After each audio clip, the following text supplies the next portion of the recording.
Hi, I'm Ryan. I'm Dylan. And what we've got for you here is another kind of book haul plus retro stuff kind of thing. It's not one book haul, but I had a couple things.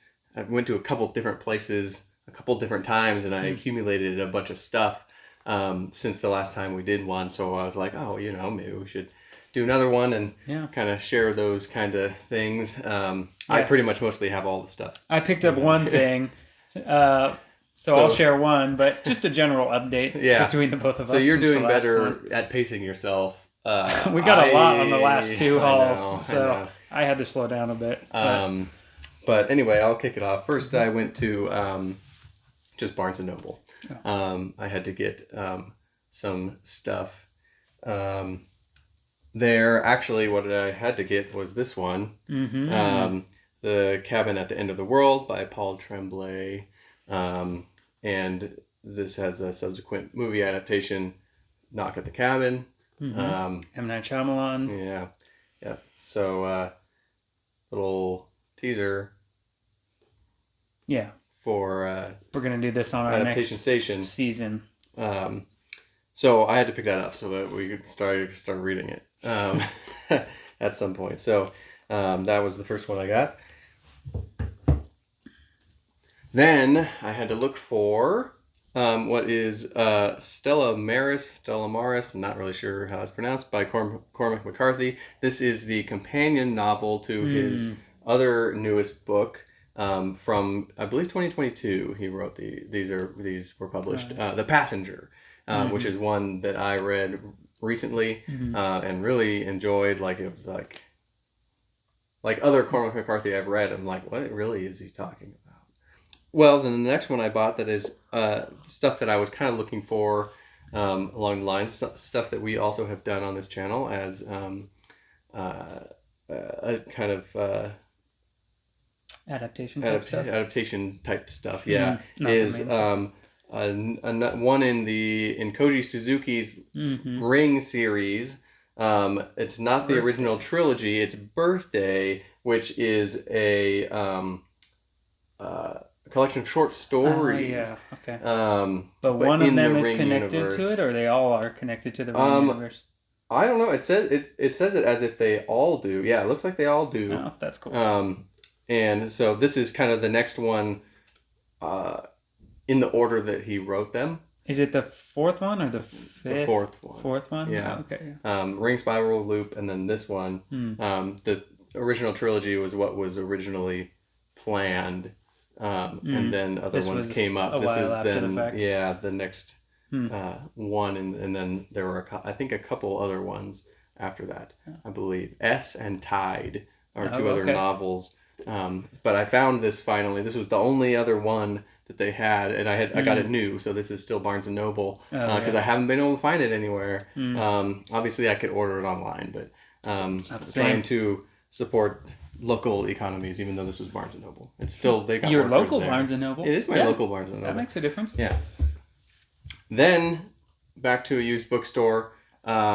It was the same used bookstore that we went to one time, but our mom was visiting me, and we went back there. And I found a Michael Crichton that I had not read, Five Patients, which is a medical drama. Kind of seems like it even talks about ER on the back, so it's probably post ER or similar or republished maybe. I don't know. No, not post ER, 1970. So pre ER, but this printing after ER. It's just 5 different stories of people, coming to the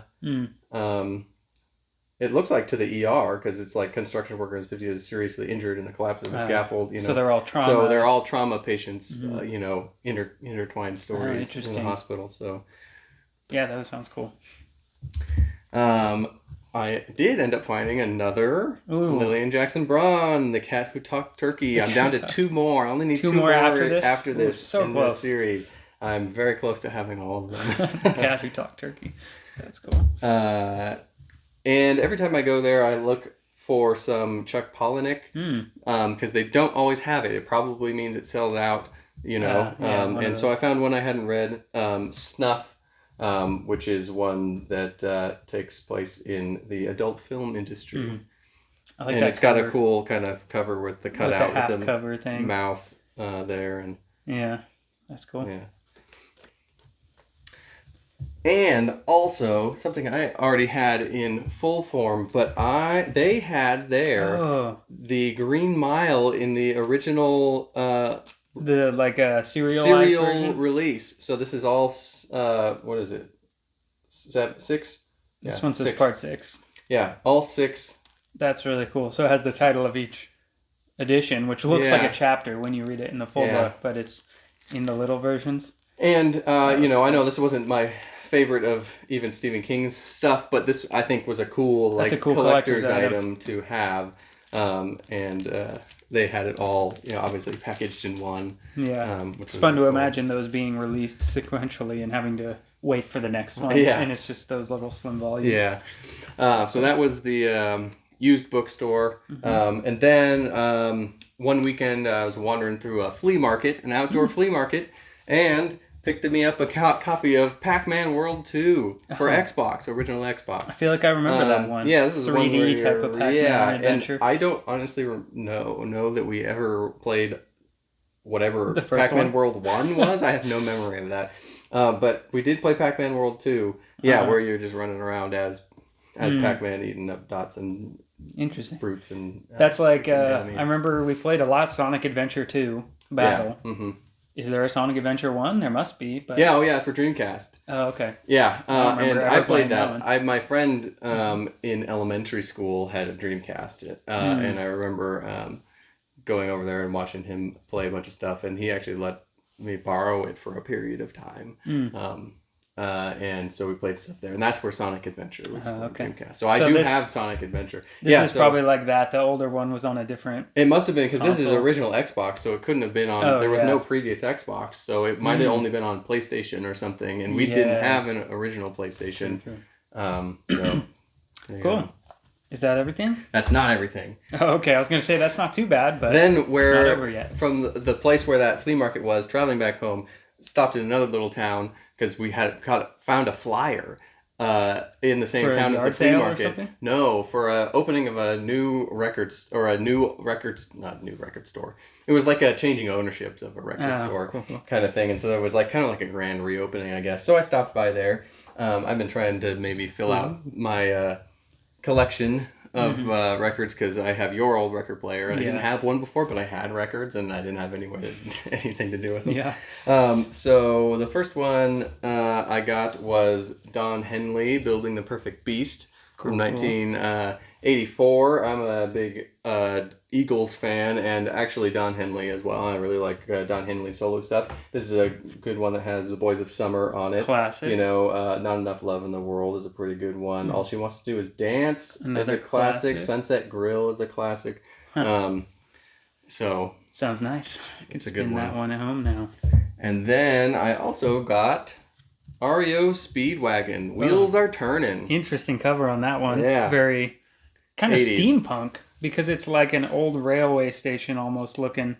But then there's planets in space and chrome people. Yeah, chrome people.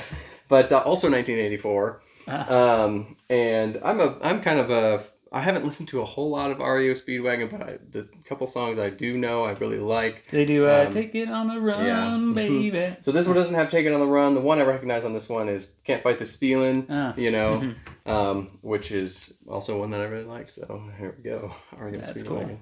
There could be some hidden gems on there. So that's what I picked up. That's it? All right. What do you got? Yeah, that's not too bad. I just picked up one thing since our last book haul. One book called The Double by Jose Saramago. Yeah, this is a book originally in Portuguese. Saramago is a Portuguese writer, and it does have a movie adaptation. Unfortunately, we can't do it for our show Adaptation Station because we both watched the movie together. Yeah. We both really like the movie production company A24, and I got you the movie as a gift, a movie called Enemy, starring Jake Gyllenhaal, and we watched it together just to see what it was about. It's about a history professor played by Jake Gyllenhaal, who rents a movie and sees an actor that looks exactly like him, also played by Jake Gyllenhaal in the movie. And so he tries to track him down and figure out why he has a doppelganger, looks exactly like him. So we watched that movie. We thought it was really interesting. And then as soon as the end credits started, it said based on the novel. Yeah. And we thought, we can't do it for the show. But we both liked the movie. So I'm interested to read the book, see if it's any different, if it answers any more questions or is even more mysterious. Because the movie's pretty open-ended. So I recommend the movie, and I'm excited to read the book, The Double. Cool. Yeah, me too. I'm excited to read that sometime when you're done with it, and maybe we could fit it in as a bonus episode, like we do. Yeah, with why the not? ring, Like the ring stuff. Yeah. It'd be fun to talk about. Cool. So that's what we've got for this book haul. As always, you should let Ryan know which book to read first, because he's got a lot over our past 3 book hauls to catch up on. Yeah. So if you've read any of those, give us your recommendation. Let me know your favorite REO Speedwagon song. If it's not one of the let me know your favorite REO Speedwagon deep cut. There you go. Yeah. Yeah. Cool. And if you're looking for something to read, go down to the description. You'll find links to our books and where you can follow us on Instagram to stay tuned between videos. Remember to subscribe here. Like the video, click the bell, tell your friends to tune in too. Yeah. And thanks for watching. Yeah. Click another video now. Thank you. Bye.